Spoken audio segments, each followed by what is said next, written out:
Art is basically at the very heart of culture and at the heart of the search for the meaning of life. I don't think television's enough, no. I think live interactive theater, formalized art, unformalized art, anything that gets you from beyond yourself. I think a lot of artists would like to be remembered, and art is a way of becoming immortal.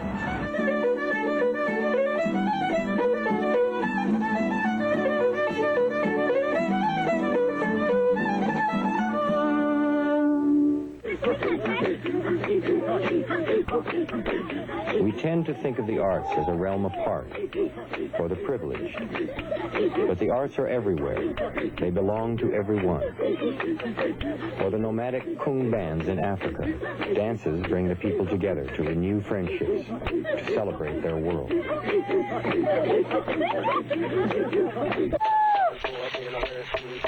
Every song, every dance provides a reflection of the common beliefs a culture holds, its deepest wishes, its treasured dreams. In most cultures, every man and woman is at some time an artist. Art brings people together and provides them with common symbols of their identity. It is a social activity in which self-expression and expression of group ideas meet in glorious, colorful combination.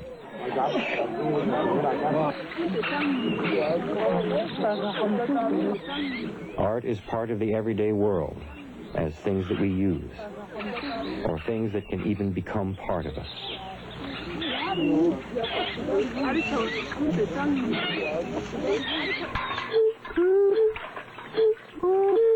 Even where material things are sparse, and there are few luxuries, creative expression still flourishes. It is a basic human need, as basic as eating, or even breathing.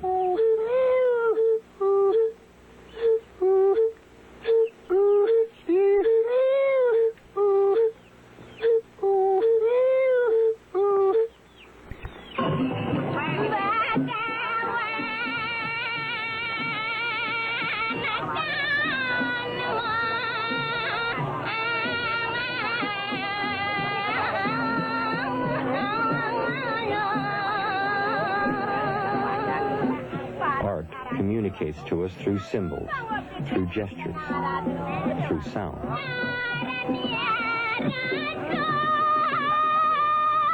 It has meaning beyond what we can speak, even beyond what we thought we could ever imagine.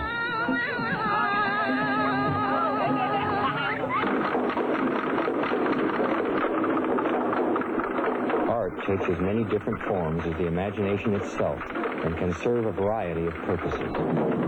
Art can instruct, can represent a calling out to the gods, can even hold a culture together, but is everywhere a reflection of mankind's universal search for self-expression, for meaning, and for what one poet has called the maker's blessed rage for order.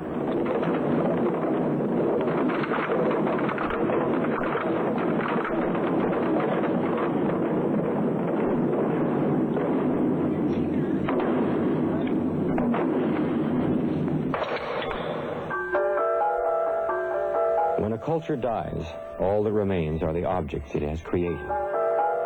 That is how we probe its heart and understand its purposes. What kind of a culture could have poured so many of its resources into a single project, the eternal life of its boy king, Tutankhamun? Everlasting life was his by right, he believed. He set to work, however, an army of slaves, artists, and artisans who would make certain his future as a god. Immortality was to be shaped in gold, guaranteed through the imperishable eternity of their art. The monuments of the Egyptian Empire stand watch over the pharaoh's journey into the afterlife, and they attest to a singular faith in the relationship between art and the supernatural.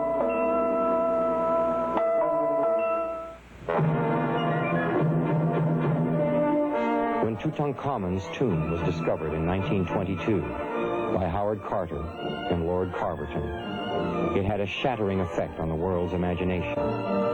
Rarely had the Western world glimpsed such an absolute integration of religious beliefs and artistic creation. What Carter saw when he opened the pharaoh's tomb was the glorious treasure of a civilization whose major project was to guarantee the eternal life of its pharaoh. He beheld the body of the pharaoh encased in solid gold. For the Egyptians believed that the immutable properties of the precious metal could be transferred to the deceased.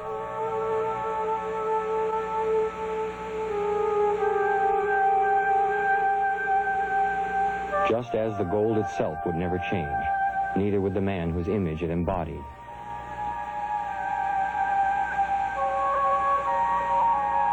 Many ornate and beautiful objects were to guide and protect the pharaoh on his journey from the land of the living to the land of the eternally living.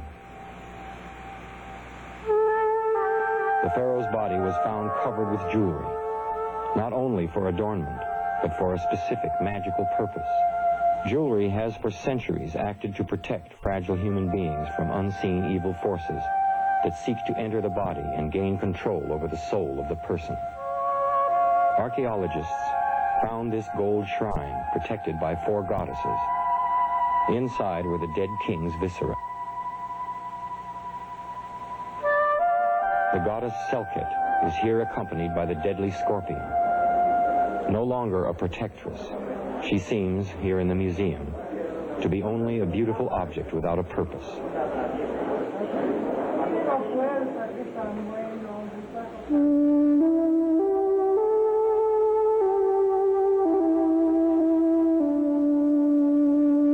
Art still plays a particularly crucial role in a number of cultures that exist today. In no sense a luxury or something used only for pleasure, art could be said to reside at the very center of what a society is and means. Tibetan Buddhist civilization, in exile now in India, is held together by ancient religious practices that depend heavily on the creation and contemplation of art. For Buddhist monks, the act of creation is itself a form of meditation.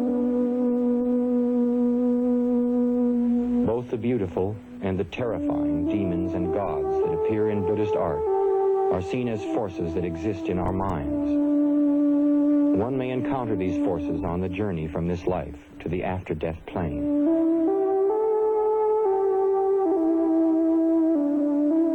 Of these creatures it is written in the Tibetan Book of the Dead, "The deities exist from eternity within the faculties of thine own intellect. Know them to be of that nature." Tibetan Buddhists view every object in the universe as alive, vibrating with sound, color, and meaning.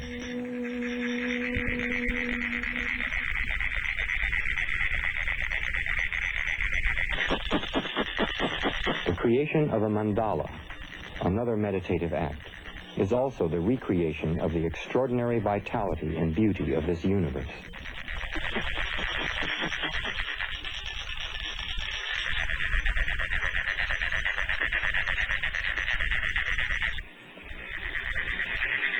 Meditation upon the mandala will reveal, according to Buddhist teachings, thine own consciousness, shining, void, and inseparable from the great body of radiance, which hath no birth nor death, and is the immutable light.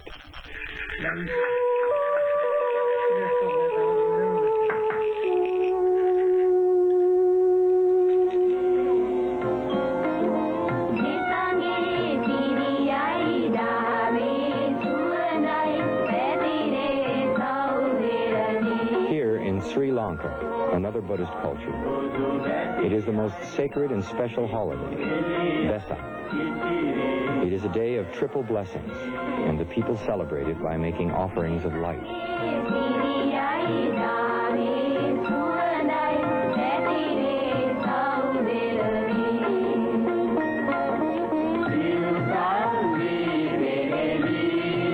Wonder of light bulbs joins with ancient Buddhist symbolism to create displays of light that would surely please any benevolent god.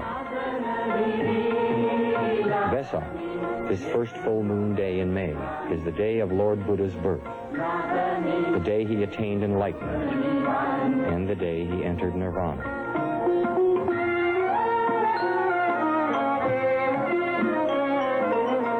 For many people in the world, the experience of creating art, the doing of it, is as important as the final product. The paper lanterns made to celebrate Vesak take long hours of patient labor, and the work here is done in a spirit of reverence.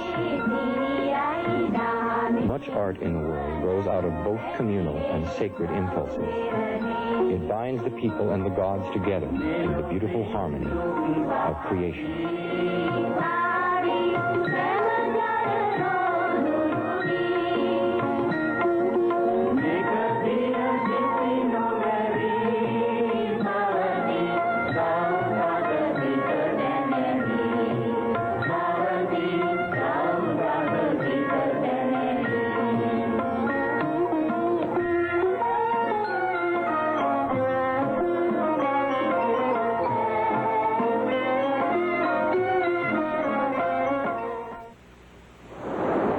Nowhere is the integration of art and culture more startling than it is on the Indonesian island of Bali, where it can truly be said that every Balinese is an artist. Bali is a society organized around its temples, which provide a kind of showplace for the arts and function as the regulator of the harvest cycle, since temple schedules dictate when the fields will be irrigated. Art makes the temples work, and the temples make the society work.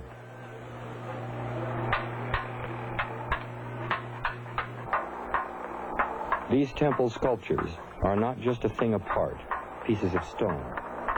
The gods and demons being carved here are alive with the spirit of the deity within.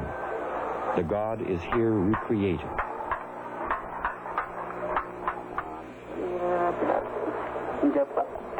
From an early age, boys and girls are asked to participate in temple festivals. Balinese temple dancing, famous throughout the world, is a reenactment of the mythical past, which was brought from India to this Hindu-Buddhist society. The gods' stories must be retold so that every Balinese understands the meaning of the past and can make a future based upon it.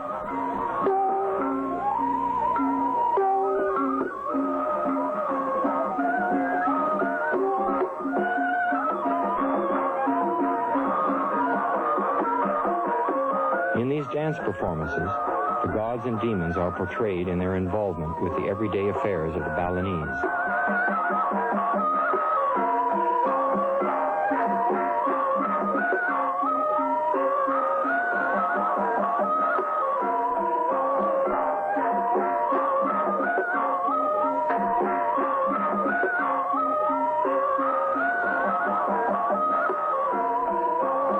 The dances make possible a balance between the upper world of the gods, the lower world of the demons, and the middle world of the people.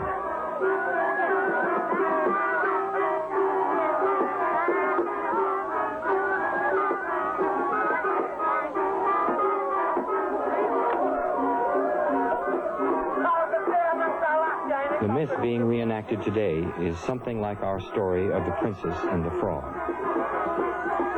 The stories are already well known to everyone in the audience, but recreating them in the temples means that they will live on in the minds of future generations.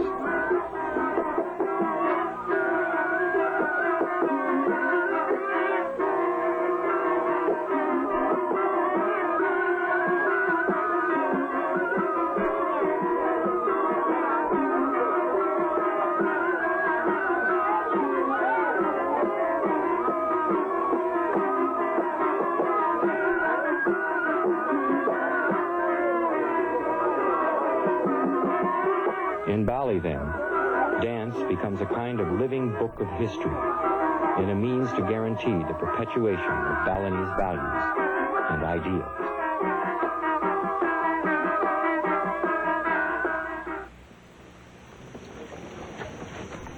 Apart from religious and social impulses, art also grows out of the pure love for creation, the concern for design and decoration, To create seems to be a fundamental human need.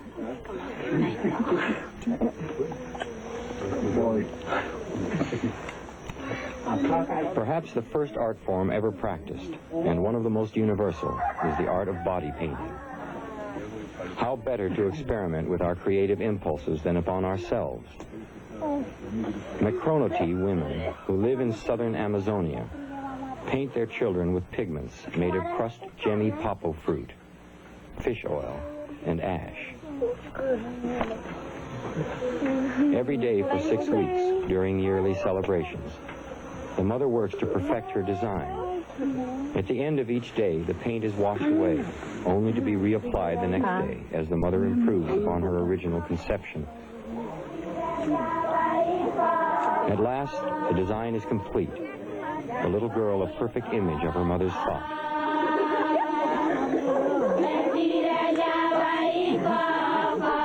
At the end of the 6 weeks, all applaud this act of creation, and then the painting is washed away.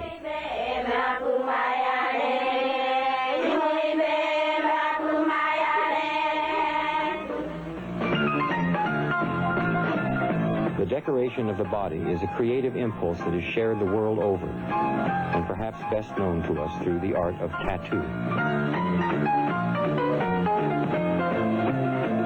President Roosevelt had a tattoo. Harry Truman had a tattoo.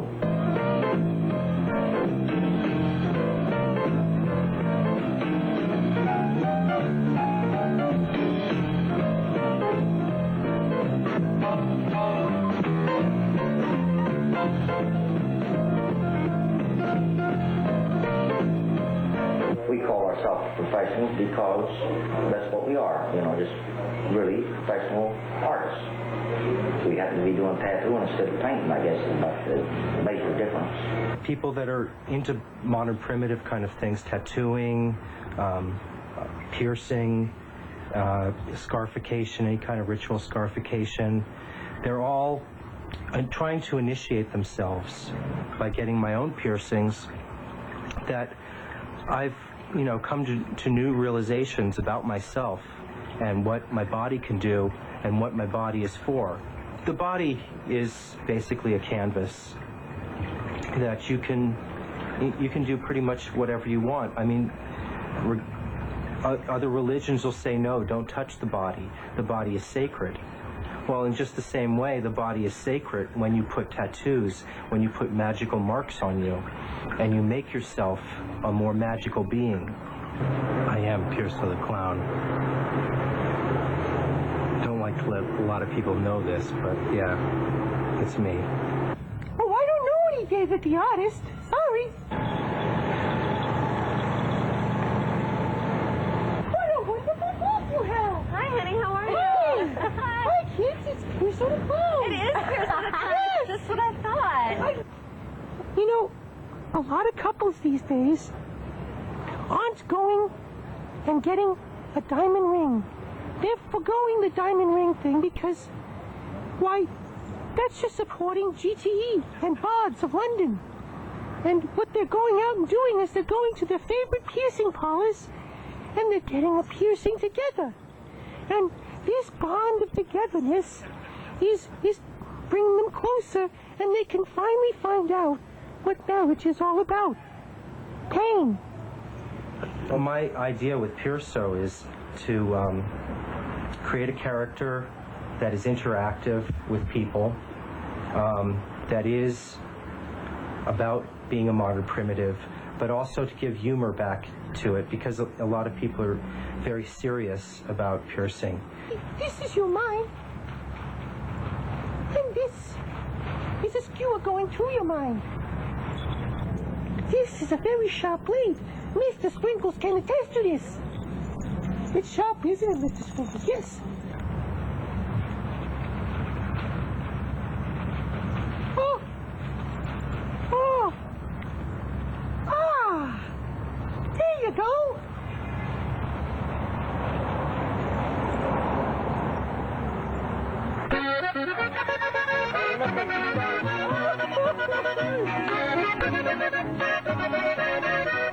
Musical traditions can also enhance cultural identity. by helping minority groups retain their ethnicity in the context of a larger dominant culture. Tex-Mex music is a blend of two cultures and takes its subjects from everyday life. Por mi madre yo soy mexicano, por destino soy americano, yo soy de la raza de oro, yo soy México-americano.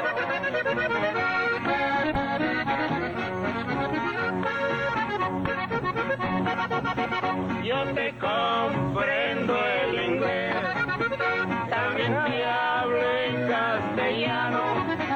Yo soy de la raza noble, yo soy México-americano.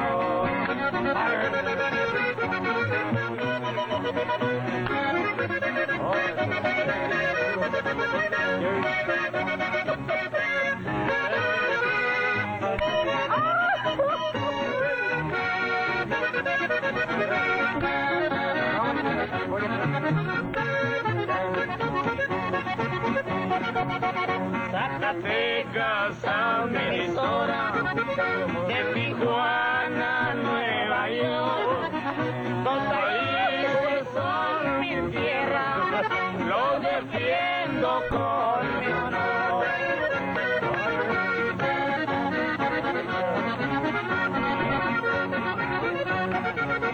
Dos idiomas y dos países, dos culturas tengo yo.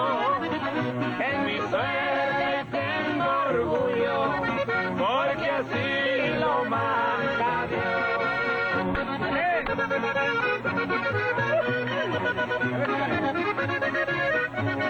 Art allows its creator to be both the voice of a particular culture and to express his or her own deepest feelings. I think the important social issues of the day have to be addressed by performance artists today and others in the theatrical and artistic fields. This is some important work that everybody should be paying attention to. Okay, the NAMES project is actually, it's called the AIDS Memorial Quilt, to memorialize and commemorate the lives of those peoples that we have lost to AIDS.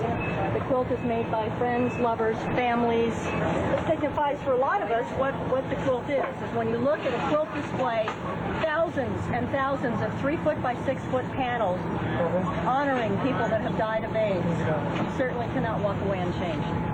What it does is it physically demonstrates the humanity behind the AIDS statistics by showing panel after panel the impact of people that have died, the impact that their lives have had on the people that have made the panels, as well as what their lives were like. To go to Washington, D.C. and see half the green area around the Washington Monument covered with panel after panel. I think there's, close to 25,000 panels right now, covering in excess of 15 football fields.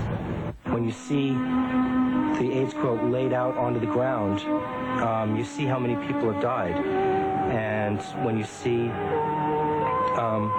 Barbara Donaghy's Amber Waves of Rain, 30,000 pieces of ceramic nose cones, you see how real that is.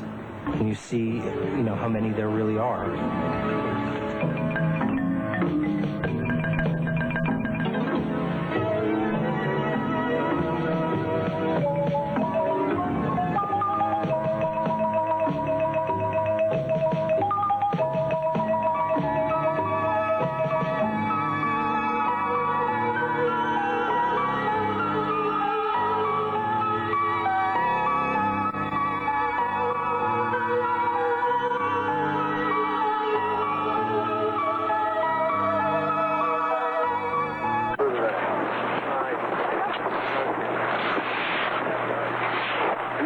Never open the fabric without securing the last bottom hook, please. The artist often deliberately provokes controversy and outrage when he or she asks us to consider what is real or natural and what is art. Christo's running fence, constructed of 165,000 square yards of nylon cloth and 2,200 steel poles, stretched 24 miles along fields in Sonoma and Marin counties in California. does the landscape stop and the work of art begin? How does the fence allow us to see better the hills and ocean beyond? The fence remained up for 2 weeks and lives now only in drawings, films, and in the minds of those who saw it. No matter how brief its existence, the running fence reminds us that art is an intimate part of our soul and our culture.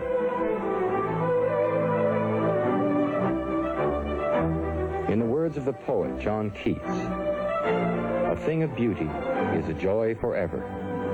Its loveliness increases. It will never pass into nothingness.